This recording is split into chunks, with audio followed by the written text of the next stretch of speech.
د ننګرهار ولایت په شینوار او مومندري ولسوالۍ کې قومي مشرانو څه پرېکړه کړې ده.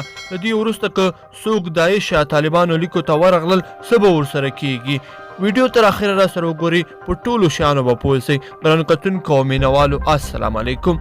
د ننګرهار ولایت په شینوار او مومندري ولسوالیو کې قومي مشرانو پرېکړه کړې ده چې له دې وروسته چې هر څوک د داعش او طالبانو لیکو ته ورځي یا ورسره همکاري کوي، کور به یې سوځول کیږي او ترڅنګ به یې 5 میلیونه افغانۍ نقدي جریمه هم کیږي. د سیمې قومي مشرانو ویلي دي داعش نور په شینوارو کې ماته خوړلې او هیڅوک حق نه لري چې همکاري ورسره وکړي. د هسکې مینې یو بل قومي مشر وویل د داعش له وجې زموږ کورونه تباه شول، د کورنۍ لسګونه غړي مو له لاسه ورکړل، نور به یې سیمو کې پرېږ نږدو. بل خوا ننګرهار کې د ولسي پاڅون کوونکو مشر ملک دهقان بیا داعش ته خبرداری ورکړې دی چې نور به ورته د فعالیت اجازه ورنه کړي. هغه وویل د سیمې ټول خلک د داعش خلاف را پاڅېدلي دي، هغه کسان چې له داعش سره همکاري کوي باید مجازات شي.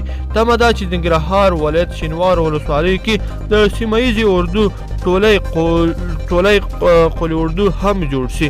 ګرانو کتونکو او مینوالو، په دې هیله چې دغه ویډیو مو خوښه شوې وي، او چیرې مو دغه ویډیو خوښه شوې وي در سره لایک کړئ او نور دوستانو سره یې هم شریک کړئ. مننه.